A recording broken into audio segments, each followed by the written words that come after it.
Bien, regresamos, estamos con Hugo Perea, con él vamos a hacer balances de lo que ha ocurrido este año 2014. Hugo, buenas noches, gracias por estar con nosotros. Buenas noches, gracias a usted por la invitación. ¿Cómo has visto el año 2014? Bueno, ha sido un año particularmente complicado, ¿no? La economía ya venía desacelerándose en nuestra apreciación desde hace unos 2 o 3 años, producto de que no hicimos mucho para impulsar productividad y competitividad, y sobre eso se montó la reversión del escenario externo, ¿no? Que era muy favorable hasta mediados del 2013, con precios buenos de materias primas, con condiciones de financiamiento externo también bastante positivas. Eso empezó a revertirse y empezó a pegarnos más. Y sobre eso, este año hemos tenido lo que yo a veces denomino como factores de mala suerte, ¿no? El tema de problemas en la ejecución del gasto público, por ejemplo, problemas de oferta en el sector minero, ¿no? El clima también que afectó el sector pesca, agropecuario, y sobre eso finalmente se han adicionado factores cíclicos, de corto plazo, ¿no? En ese entorno de un poquito de desaceleración, de ralentización de la economía, pues se ha instalado una especie de pesimismo por el lado empresarial, se han ajustado un poco las decisiones de gasto, y esto ha hecho que en conjunto la economía ande un poco más lenta. Este año... ¿Tu cálculo cuál es? Estamos previendo la situación Perú, nuestra publicación trimestral que sacamos hace 3, 4 semanas, está en 2.6. 2.6. 2.6 para este año, claro, lo miras así cuando no conversa a veces con inversionistas, es un resultado decepcionante para una economía que estuvo creciendo 7%, claro, hasta hace muy poco, mucho, en promedio 2012, 2013, casi 6,5% por año, ¿no? Pero todo el quinquenio anterior fue el 7%. Casi 7%, correcto. Sí. Ahora, ¿cuánto pueden los 5 paquetes que se han lanzado durante este año, cuánto puede apoyar en el futuro? Ahí hay que distinguir porque muchas de las medidas, y yo creo que es correcta esta orientación, están vinculadas a darle impulso al crecimiento más para mediano plazo. Pero en todo caso, lo que pensamos podría tener impacto en el 2015, que es un poco lo que seguramente a todos hoy nos está centrando nuestra atención. Calculamos que podría estar alrededor de 0,4, con buena suerte 0,5 puntos porcentuales de PBI. ¿Te da miedo el riesgo político para el 2015? Antes de entrar a hablar de la parte económica específica, estamos terminando el 2014 con mucho movimiento, las aguas están muy movidas en el lado político. Eso impacta eventualmente en lo económico. ¿Cuánto crees que eso podría impactar? Es difícil de cuantificar, pero obviamente el temor aquí es que hay un escenario de exacerbación desde el punto de vista político, donde algunas propuestas del Ejecutivo puedan ser bloqueadas porque no ha habido un consenso que se haya generado, etcétera, ¿no? Ojalá se pueda tener un escenario de menor volatilidad por el lado político. Reafirmaría un poco las previsiones que tenemos de recuperación, por ejemplo, de la inversión privada, de recuperación de la inversión pública incluso, ¿no? Entonces, va a ser importante, la verdad, tener menor ruido por el lado político, ¿no? Correcto. Desde el punto de vista de los factores externos e internos, porque la fórmula final siempre sigue siendo la misma, precio por cantidad, ¿correcto? Así es. Caen los precios de los commodities, lo cual nos ha afectado sin ninguna duda en nuestra balanza comercial, y tampoco aumentó la producción, y eso tiene mucho que ver con justamente más con los factores internos, que tiene que ver con la terminología y todo eso demás. ¿Cuánto crees que se ha trabajado en eso de cara al futuro? Si te refieres específicamente al sector minero, yo creo que se ha avanzado, pero no en la magnitud de lo deseado, ¿no? Yo, al menos por lo que escucho todavía... Pero las regulaciones en este gobierno han aumentado en todos los sectores, sí. Financieros, pesca, industria. El sector financiero, por ejemplo, la SBS ha mochado banca, AFPs, seguros...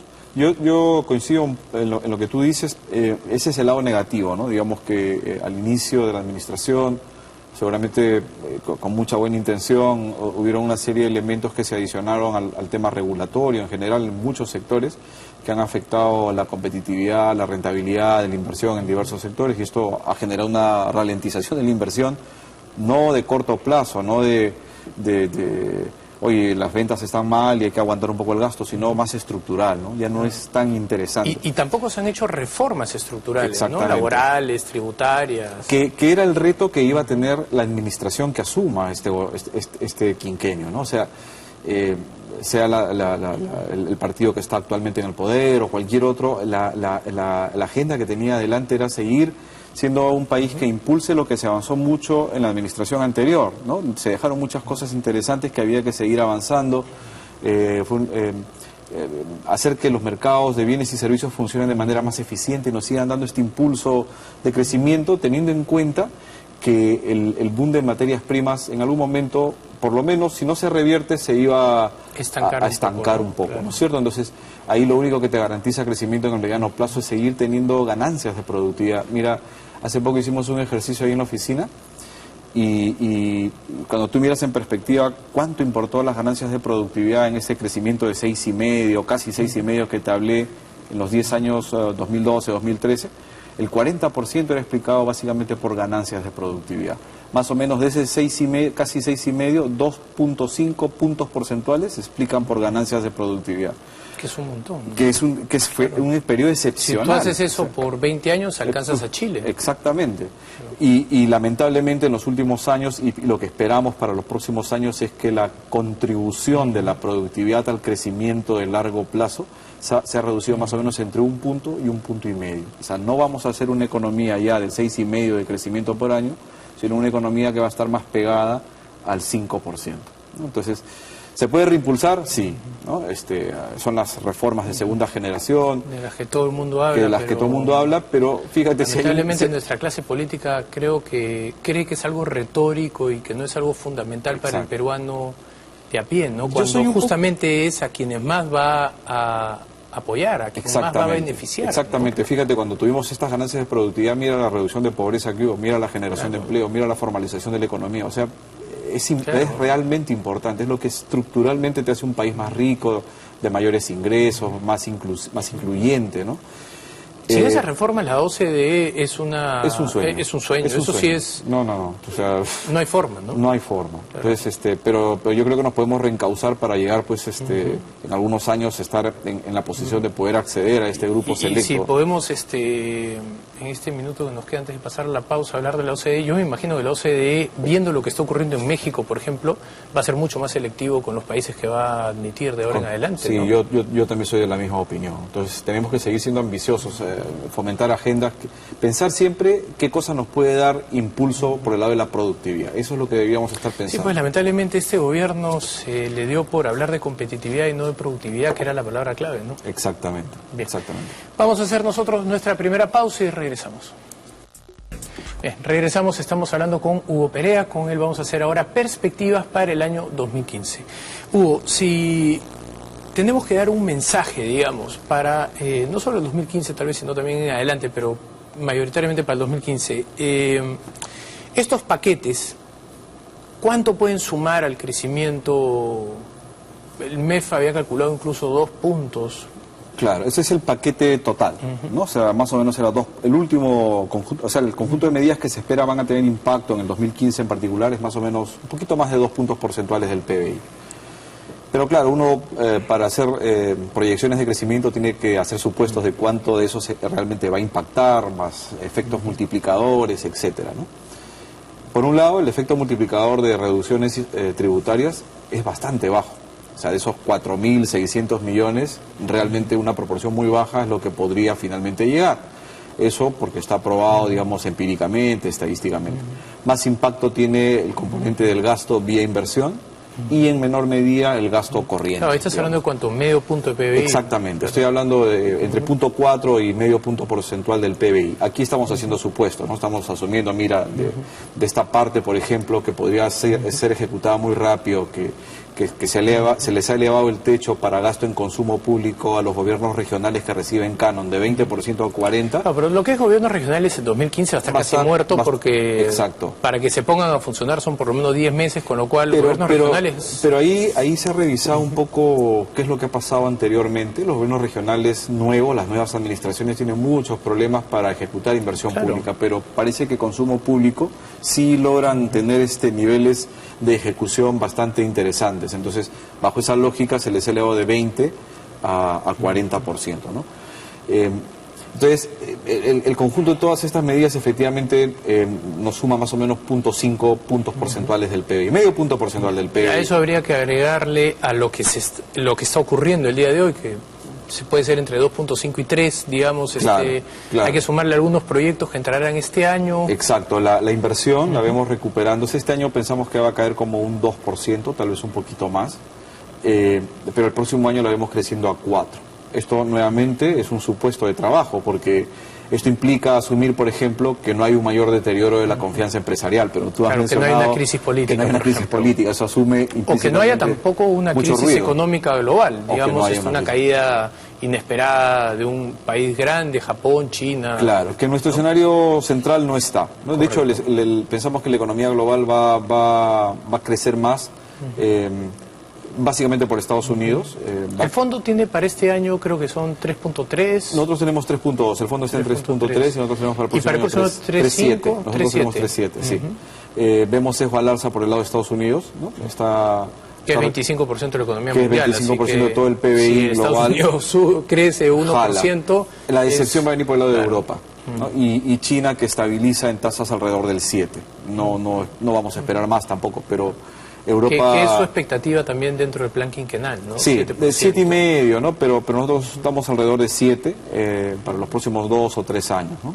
No asumimos, claro, que no hay ahí una crisis financiera, ni que el enfriamiento del mercado inmobiliario en China te va a jalar muy abajo la economía. Con todo esto, entonces, tu proyección desde el próximo año, que son 4,5 a 5,5. 4,8, hemos salido en octubre con 4,8.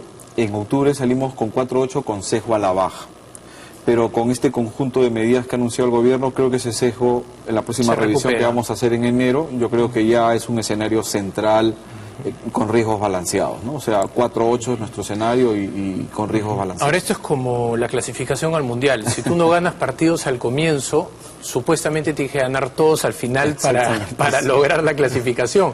Igual es con el PBI. Si tú empiezas con una proyección de 5%, ¿cuál es la proyección del MEF para el próximo año? 5,5 creo, ¿no? Es 5,5, sí, pero me parece que el ministro ha deslizado que podría ser un poquito menor, ¿no? Entonces, imaginen que empiecen el año en 5,2, 5,0 Significa que si no has crecido 5 en el primer trimestre, tienes que crecer 5 algo en el segundo y en el tercero y en el cuarto. Que es factible. Mira, hay efecto base, ¿no? El segundo y tercer trimestre de este año han sido bastante bajos. Entonces uno esperaría que hayan unas tasas interesantes solo por rebote a partir del segundo trimestre, ¿no? Nuevamente, esto tiene un montón de condicionantes. El primer trimestre en Perú siempre tiende a ser bajo, ¿no? Sí, y esto tiene nuevamente un montón de condicionantes. Uno fundamental es que detrás de todo esto tiene que haber una recuperación de la inversión del sector privado, ¿no? Entonces va a ser importante que estos proyectos que se han concesionado bajo modalidades de asociaciones público-privadas, pues efectivamente se materialicen a lo largo del próximo año.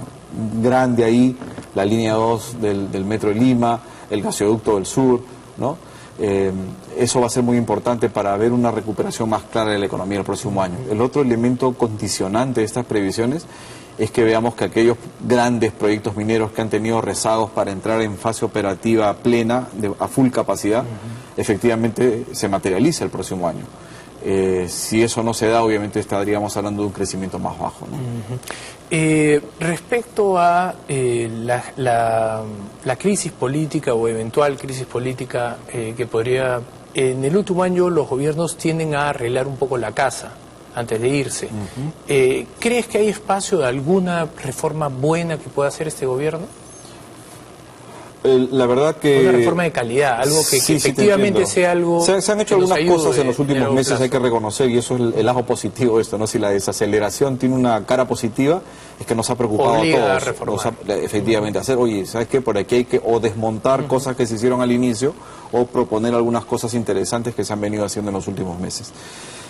Pero algo significativo como una flexibilización del mercado laboral, que sería una gran cosa realmente, yo veo poco espacio, sinceramente, ¿no? Siempre es un año difícil, prácticamente el próximo es el último año de gestión propiamente dicha. Y con Fredo Tárol en el Ministerio de Trabajo eso se ve un poco más lejano, ¿no? Pues, siempre hacer reformas en el mercado laboral es sensible, ¿no? Pero ojalá se logre tener este consenso de entender de que mientras más flexible el mercado laboral, mejor para los que no tienen trabajo. O sea, los que tenemos la suerte de tener un trabajo formal, felices si el mercado es más inflexible, que no nos puedan botar en el límite, sería genial. Pero eso va a implicar que el que está fuera del mercado laboral, formal, tributaria sí se podría hacer algo, ¿no? Una buena reforma tributaria podría ser, por ejemplo, hacer más sencillo los trámites para el pago de impuestos. Si el Estado te complica el pago de impuestos, pues muchos incentivos para ir a pagarlos no los tienes, ¿no? Claro, la simplificación por el lado del pago tributario, impuesto a la renta, este tipo de cosas...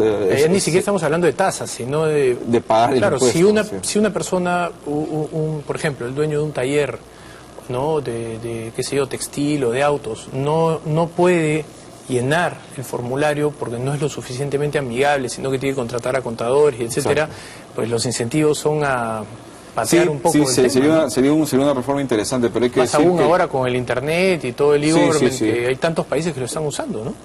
Hay un esquema online para pagar este impuesto a la renta, que es el PDT, ¿no? Esto que pone la SUNAT a disposición de los contribuyentes.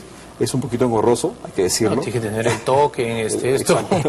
es engorroso, pero también hay que decir que en todas partes del mundo siempre el pago de impuesto a la renta no es fácil, ¿no? Tú ves en Estados Unidos, las familias, las empresas contratan un contador efectivamente para que haga... O compran estos softwares que son así es. Bastante bien.